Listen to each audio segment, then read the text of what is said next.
Chinese by blood, Filipino by heart, #Dugong Chino, Pusong Pinoy is brought to you by Federation of Filipino-Chinese Chambers of Commerce and Industry, Dash Cargo, propelling possibilities, BA Securities, your trading partner in Asia Pacific, AgriPro Premier Nutrition Inc., Jimmy C.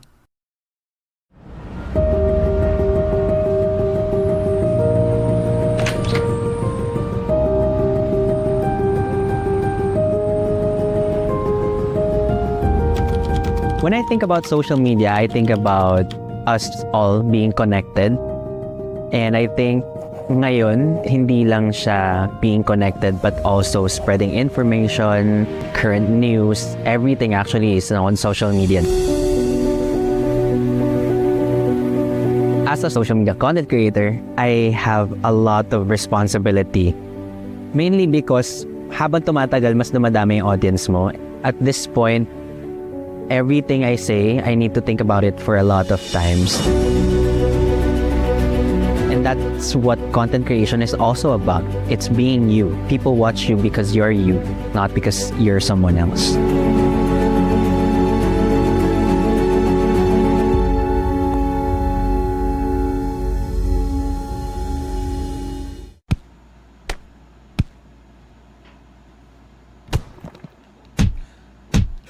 Hi everyone, my name is Benedict Cua. I am a social media content creator and an artist.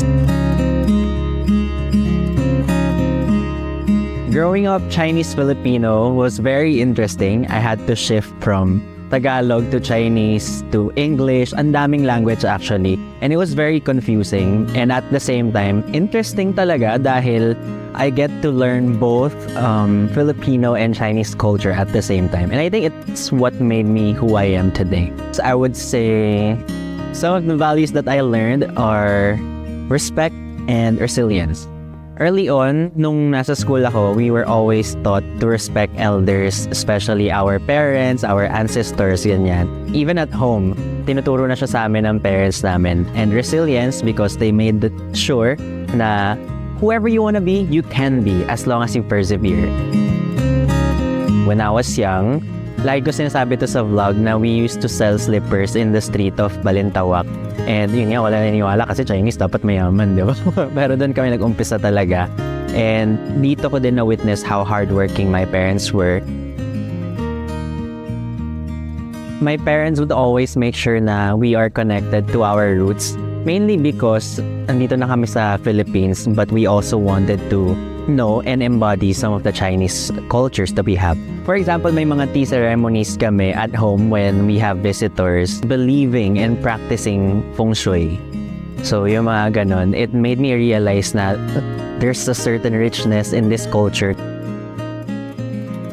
Right after college, nag-work na ako agad kasi I wanted to give back to my parents. But they never naman forced me to give back to them.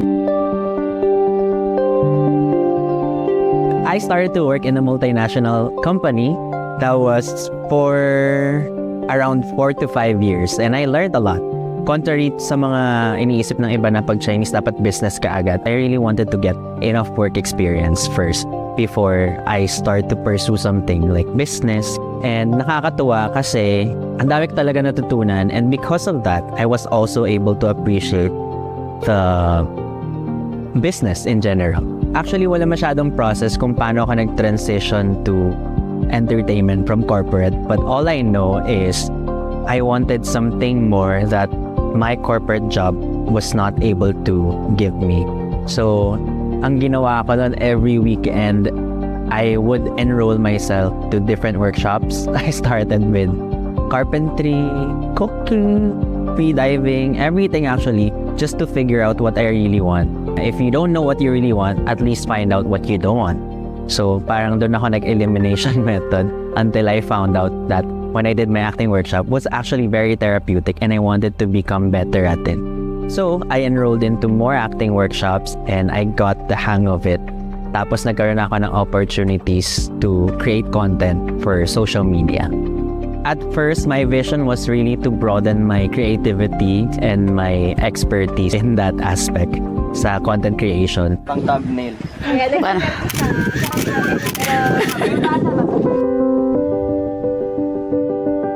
saktong-sakto, that time also, yung nagkaka-crisis ako. Since content revolves around authenticity, why not blog about something that I actually feel at the moment so that yung mga nanonood sa akin, they would also witness the current journey that I was in. Aside from those, I decided to include slowly yung mga Chinese culture and basically Chinese topics in my content because ang tagal ko nag-hold back. Ang tagal ko iniisip na ma-accept kaya ako ng audience ko. Before I got this job, nag-audition ako sa mga commercials and I felt like I did not belong. So parang this time na meron akong actual platform and may mga tao who are actually looking or viewing my content, maybe it's time to share with them that this is possible. Na kahit Chinese Filipino ka, this is possible. Yun yung main inspiration ko.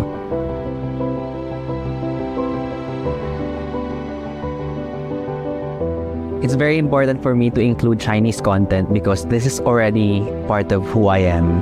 And ang dami mga nanonood sa akin na parehas sila ng situation. Nagkaroon ako ng realization na ayoko ikahiya yung ginagawa ko. And gusto ko pa mas ma-enrich not just for me, but to the audience, yung culture that I grew up witnessing. My parents, they were not against it, but they were also not very supportive about it. Knowing my Chinese parents, result-driven. So if I cannot see result, then you cannot convince me that this is a good job for you.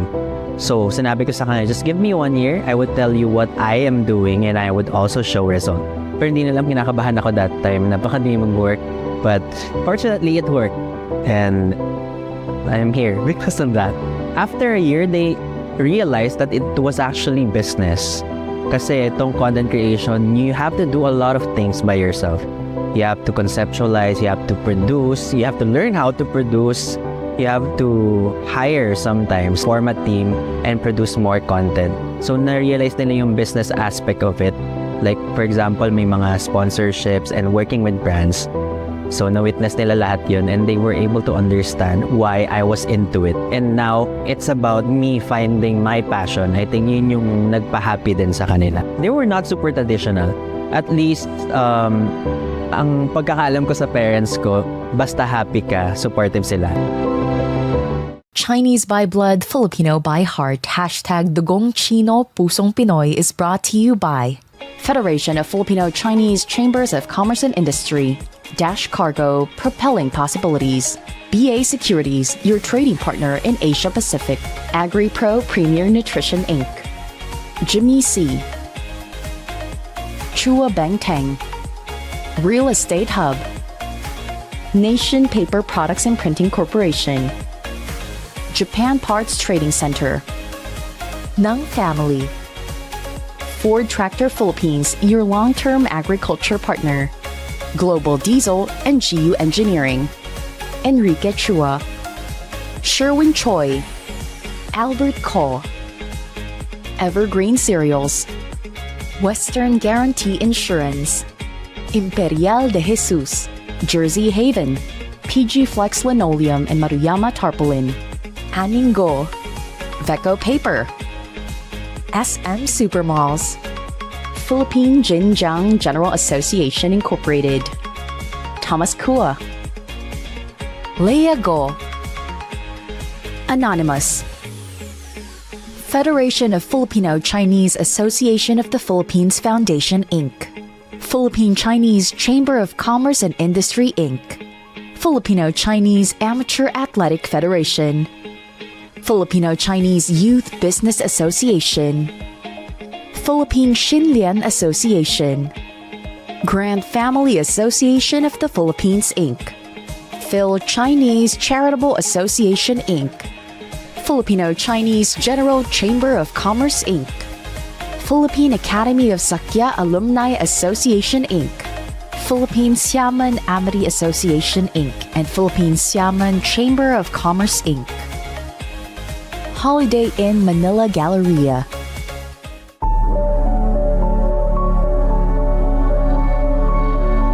Hindi lang inuman ang nagaganap sa inuman, may kwentuhan, kantahan, iyakan, landian, bardagulan at kung ano-ano paman. Marty's Crackling, sarap kainuman. In all my years, I've learned that you can never give too much of your time for the things and people that you love. With so much that I do, I need to remember to prioritize my physical and, of course, oral health. As we age, our gum potentially recedes. As it recedes, it causes swollen or bleeding gums, and worse, tooth sensitivity or pangingilo. I use Gumtech because it has ingredients like allantoin and vitamin E that helps prevent bleeding gums. It also helps reduce plaque buildup that causes gums to recede further. Gumamit ng Gumtech Sensitive Toothpaste na may dynamic desensitizing system para tumulong umiwas sa pangingilo. Happy tayo with Gumtech. Pair your toothpaste with Gumtech mouthwash.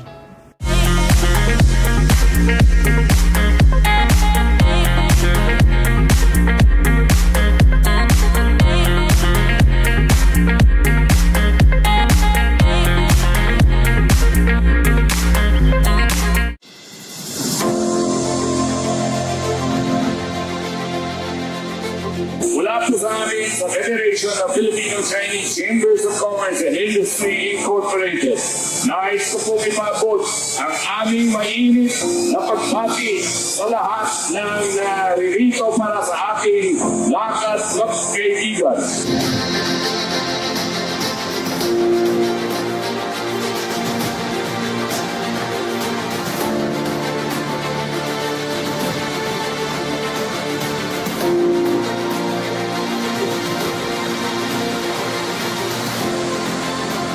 Ang makasaysayang kaganapan na ito ay ating ipinagdiriwang na may lubos na pasasalamat at pag-ibig sa bayan. Ang aming tema ay Dugong Chino, Pusong Pinoy.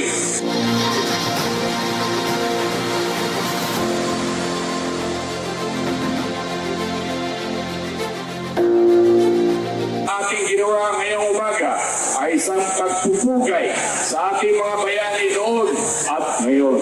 At ang ating pangako na itaguyod ang ating pambansang litiin at layunin.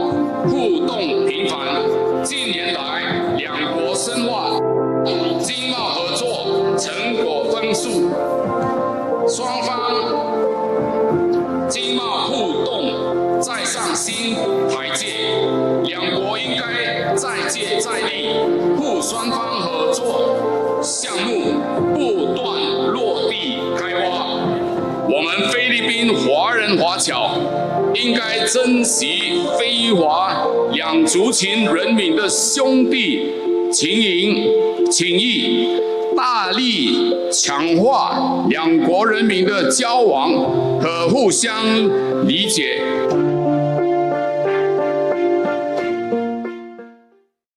Chinese by blood, Filipino by heart.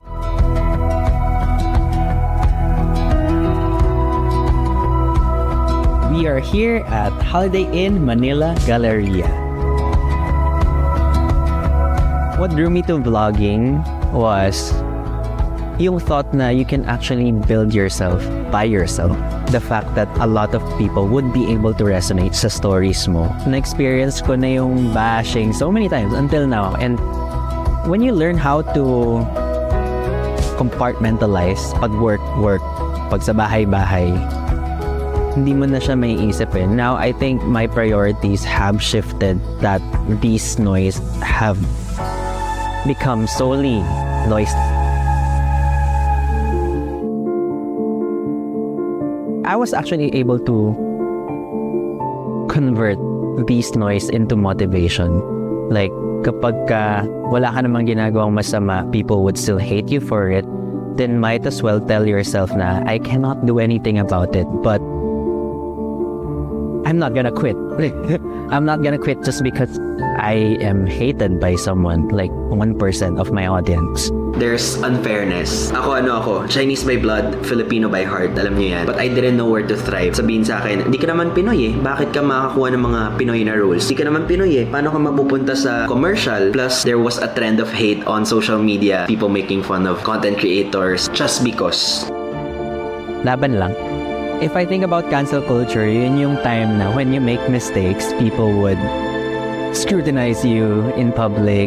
In general, sa mga nakakilala ko, it would impact you not only sa work mo, like some would actually lose their work or sponsorships, ganyan, but also your mental health. Suddenly, parang back to zero lahat. Some of you guys might remember na when I was starting, I felt so passionate, I felt so energized to do everything on social media, but it actually takes a toll on you. For the influencers na naka-experience ng canceling, take a rest.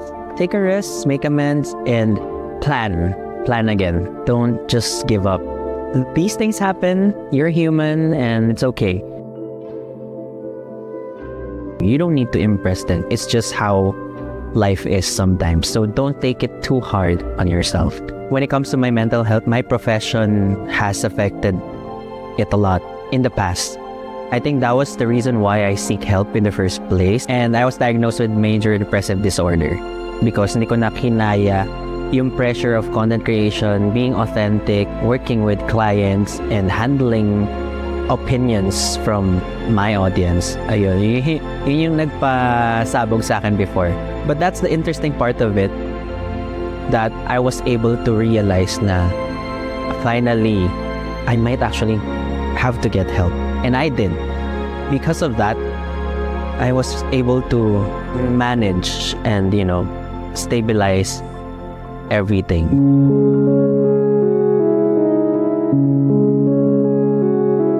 That time kasi, it was too much pressure already. Because of that amount of pressure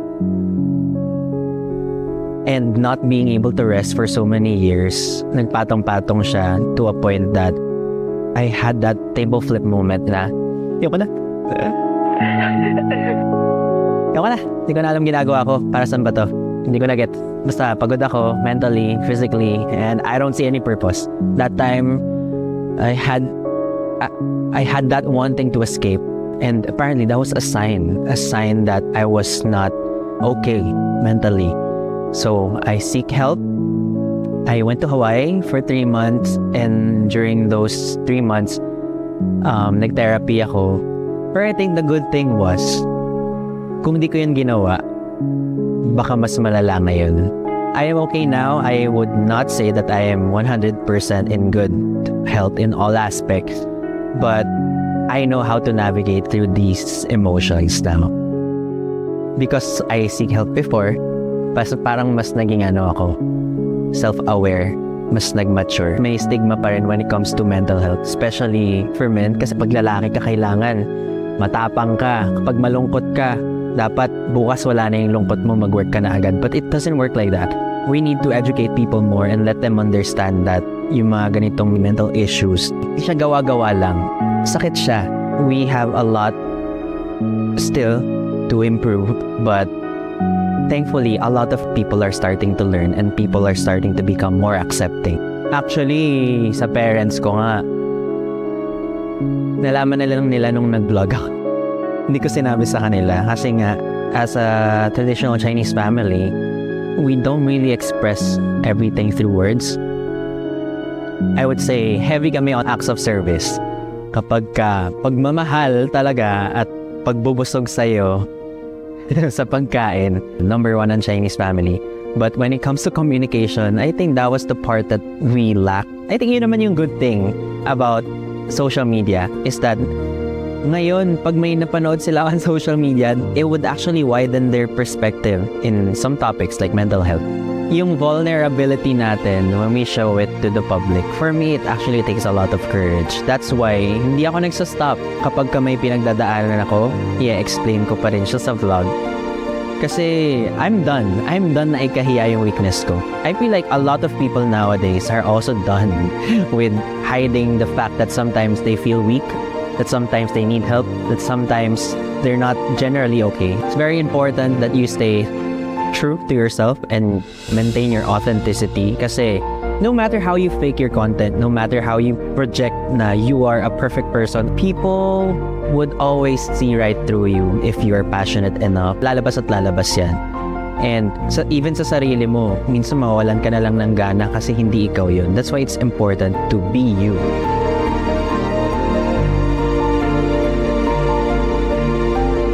Chinese by blood, Filipino by heart. Hashtag Dugong Chino, Pusong Pinoy is brought to you by Federation of Filipino Chinese Chambers of Commerce and Industry, Dash Cargo, propelling possibilities. BA Securities, your trading partner in Asia Pacific. AgriPro Premier Nutrition Inc. Jimmy C. Chua Beng Teng. Real Estate Hub. Nation Paper Products and Printing Corporation. Japan Parts Trading Center. Nung Family. Ford Tractor Philippines, your long-term agriculture partner. Global Diesel and GU Engineering.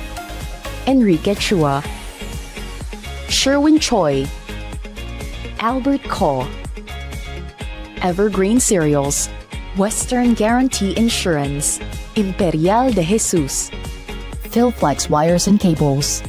Conchita Go. Verleo Catering. Philippine Valve Manufacturing Corporation and Nation Manufacturing and Industrial Products Corporation. Jersey Haven. SM Supermalls. Philippine Jinjiang General Association Incorporated. Lea Go. Federation of Filipino Chinese Association of the Philippines Foundation Inc. Philippine Chinese Chamber of Commerce and Industry Inc. Filipino Chinese Amateur Athletic Federation. Filipino Chinese Youth Business Association. Philippine Xinlian Association. Philippine Academy of Sakya Alumni Association Inc. Philippine Xiamen Amity Association Inc. and Philippine Xiamen Chamber of Commerce Inc. Murphy Chu. Holiday Inn Manila Galleria.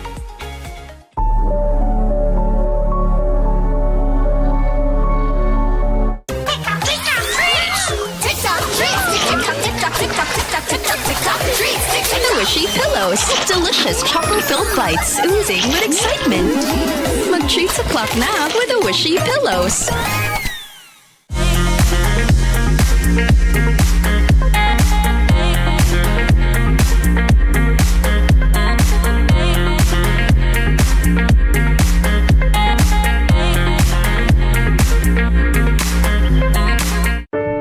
Sobra akong bilib sa'yo. Yung mga ginagawa mo araw-araw, how you do it, why you do it, every day, it's with the purest of love. Because your love is pure. Your love is absolute. Choose to be greater with Summit Natural Drinking Water. Our drinking water of choice that helps refresh us with the right hydration. At nagbibigay ng right minerals. Summit Natural Drinking Water. Thirst for more. Chinese by blood, Filipino by heart.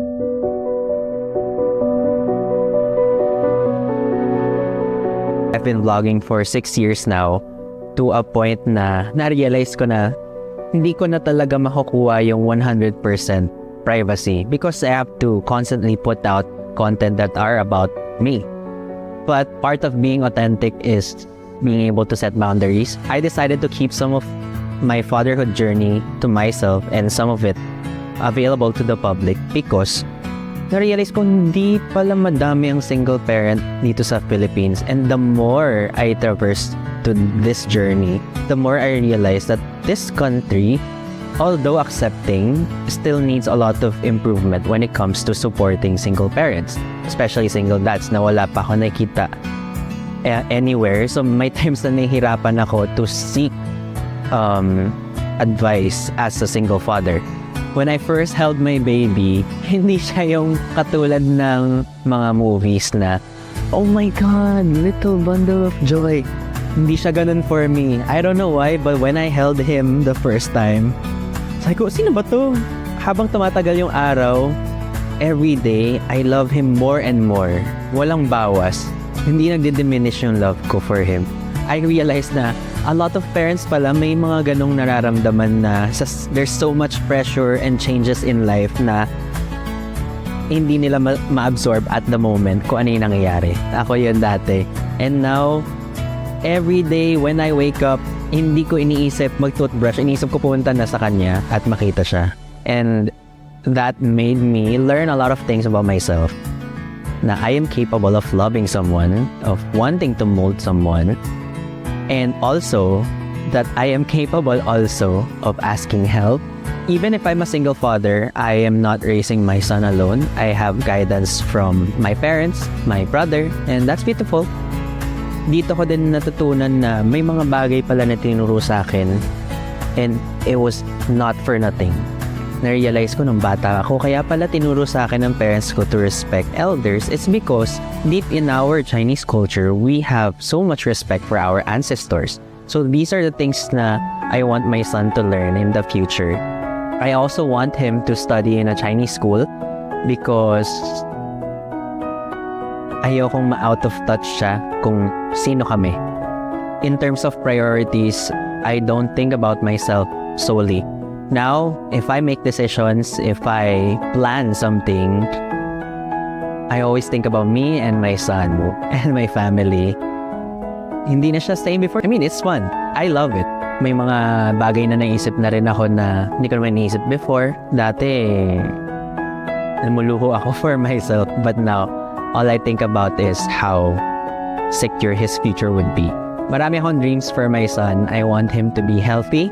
I want him to grow up with respect and show compassion, and at the same time, stand up for himself and set his boundaries as well. And I hope mahalin niya kung ano man yung gusto niyang gawin in the future, and do not let anyone, even me, coerce him into doing something that he doesn't like. Nung bata ako, yung dad ko, he would teach me to become generous to everyone, but not too much.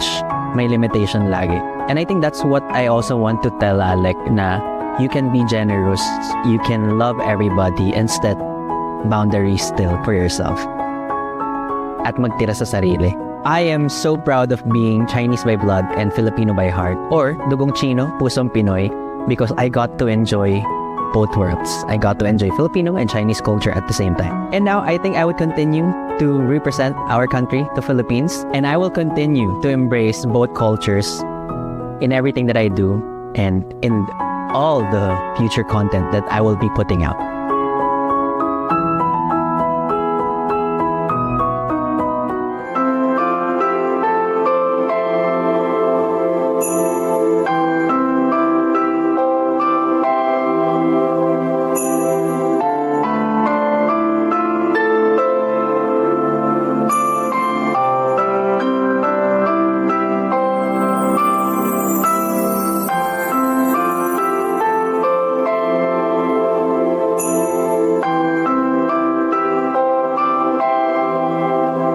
Chinese by blood, Filipino by heart. Hashtag Dugong Chino, Pusong Pinoy was brought to you by Federation of Filipino Chinese Chambers of Commerce and Industry.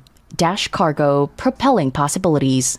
BA Securities, your trading partner in Asia Pacific. AgriPro Premier Nutrition Inc. Jimmy C.